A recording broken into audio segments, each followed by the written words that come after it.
कि कौन सुधरा है सिर्फ समझाने से। एक हादसा जरूरी है जिंदगी में। अगर कोई तुम्हें छोड़ के जा रहा है तो तुम बहुत भाग्यशाली आदमी हो, क्योंकि वो तुम्हें मैसेज देके जा रहा है कि तुम कमजोर हो। पहला बात, उसका एहसान मानना, उसको जाके उसको घर पे थैंक यू बोलकर आना। आज नहीं तो उस लेडी का एहसान मानना,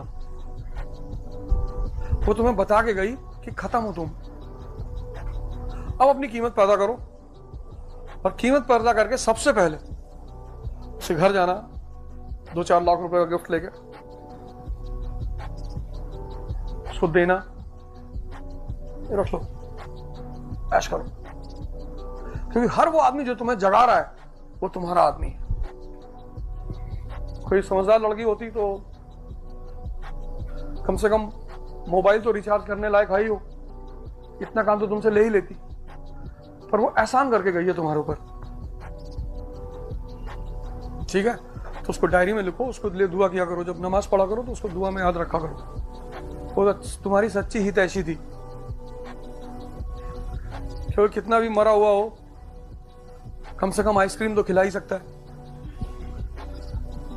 लेकिन वो तुम्हारे ऊपर एहसान कर गई।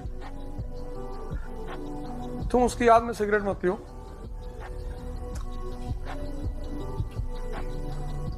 जो जा रहा है जाने दो। मैं जब इलेक्शन आ रहा, कई लोग चले गए, लोगों को लगा कि अब क्या करोगे। फिर मैंने एक कांड कर डाला, अब वो फिर आ रहे। हम लोग बहुत बिजी हो गया था। अरे मैंने कहा बिजी उजी कुछ नहीं, तुम्हारी किडनी चाहिए मुझको। इसलिए मैं जिंदगी में उदास नहीं होता, क्योंकि मुझे लगता है कि यार तुम जीतोगे तो तुम्हारे साथ दुनिया आ जाएगी, हारोगे तो कुछ लोग भाग जाएंगे। जो लोग भाग जाएंगे उनको भागने दो, उन्हें बुलाओ मत। और अगर तुम रो रहे हो तो तुम खत्म आदमी हो। पूरी दुनिया को प्रेम करो।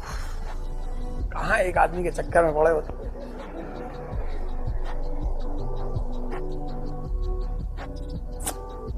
ये सब कमजोर मानसिकता है। कभी कभी आदमी चीटेड फील करता है, मैं मानता हूं, दुखी होता है, पर कोई बात। देखो, भगवान कृष्ण को कोई छोड़ के जा सकता है? पार उठा लेते हैं उंगली पे, ट्रेलर कि बेटा उठा के तुम्हारे घर पे रख देंगे। अरे भैया, शक्ति को कोई छोड़ के जा ही नहीं सकता, नियम है ये। पृथ्वी से उड़ने की कोशिश करो, ग्रेविटी खींच लेगी तुमको, शक्ति है। ऐसा कूदोगे नीचे।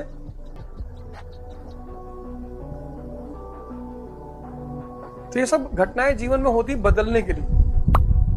किसी शायद जॉन एलिया ने कहा है कि कौन सुधरा है सिर्फ समझाने से।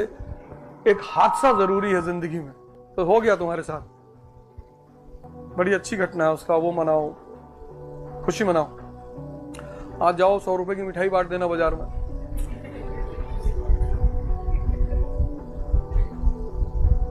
जा रहा भागने तो। मैं ग्रेजुएशन में था, मुझसे एक साहब ने कहा I can not be with you. मैंने कहा ग्रेट। हमने जिंदगी में आज तक किसी आदमी को समझाने की कोशिश नहीं की क्यों जा रहे हो, जाओ। तुम्हारे घर पे जब रेड पड़ेगी तब तुमको पता चलेगा। नहीं, ऐसा नहीं है। एक बात कह रहा हूं। और यार, लोग किसी को भी छोड़ देते हैं। देखो, जब भगवान राम लंका जाने लगे तो बहुत अयोध्या के लोग उनके पीछे आए, हम नहीं जाएंगे, हम आपको लेके जाएंगे। भगवान ने कहा हम जाएंगे। फिर धीरे से सब वापस हो लिए कि भैया कल बबलू को स्कूल जाना है। कोई भगवान राम के साथ जंगल गया, सिर्फ 2 लोग गए, एक लक्ष्मण जी, एक सीता जी। ऐसे तुम्हारी भी जिंदगी में कोई 2 लोग होंगे जो तुम्हारे संघर्ष में तुम्हारे साथ रहेंगे। बस उन 2 लोगों को याद रखना। बाकी एक हंटर खरीदो, उसको सुबह शाम देखा करो। ज्यादा लोगों की जरूरत ही नहीं है ना जिंदगी में।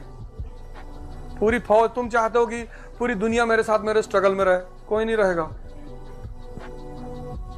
कृष्ण के साथ कोई नहीं है, अकेला है वो आदमी। फिर पावर में ध्यान, योग, साधना, फिर महाभारत का युद्ध होता है। वो आदमी इतनी शक्ति पैदा कर लेता है कि वो दोनों तरफ से खेलता है, एम्पायरिंग। अर्जुन का विकेट गिरता है, वो हाथ ही नहीं उठाता, नो बॉल। अरे भीष्म पितामह, अरे बोले उतना ही बाण मारना जितना मैं बोलूंगा। तुम देखो जब महाभारत का वॉर शुरू होता है तो भीष्म पितामह फॉर्म में आते हैं, आगे निकल निकल के मार रहे हैं, 4-6 4-6 लगा। अरे भैया ही तो पीट पाट के 50 ओवर में 500 का स्कोर बना देगा। फिर वो आदमी रथ का पहिया लेता है और भागना शुरू करता है भीष्म पितामह की तरह। बहुत हिंदुओं के घर में तुमने वो पोस्टर देखा होगा, when Sri Krishna picks up the wheel and runs towards Bhisham Pitama, and then Bhisham Pitama gets down. भगवान ने कहा कि जब मैच फिक्स है, काय खेल रहे हो? बोले सॉरी सर।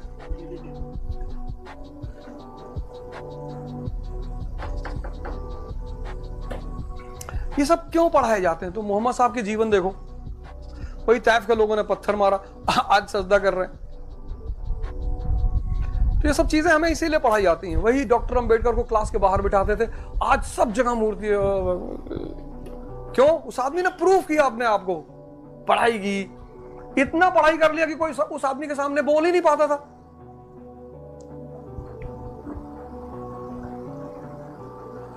तो जिंदगी का एक फेस, सबका सबका, उससे कोई बच नहीं सकता। एक फेस होगा, वो फेस होगा स्ट्रगल का। वहां तुम्हारे साथ मैक्सिमम 2 लोग होंगे, लक्ष्मण जी की तरह और सीता जी की तरह। फिर जब तुम जीतोगे और अयोध्या लौटोगे, तब हर घर में दिया जलेगा कि यहां हमने एक बार भैया को इमली खिलाई थी ना बे? जी जी। फिर तुम्हें हंटर खरीदना है एक बहुत अच्छा सा।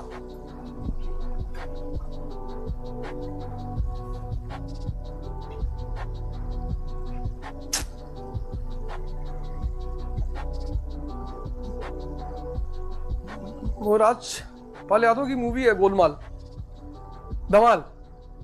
तो उसमें ड्रीम देखता है वो कि वो बड़ा आदमी बन गया, मर्सिडीज खरीद लिया। तो उसके मामा पुलिस में होता है, तो अपने मामा की वर्दी से शीशा साफ करवाता है ना? धमाल थी शायद, ढोल। कोई बात नहीं यार, तुम बड़ा ईमानदार आदमी, तुमने बता दिया सबके सामने कि फरिश्तों ना छेड़ो ना छेड़ो, हम जहाँ के सताए हुए हैं।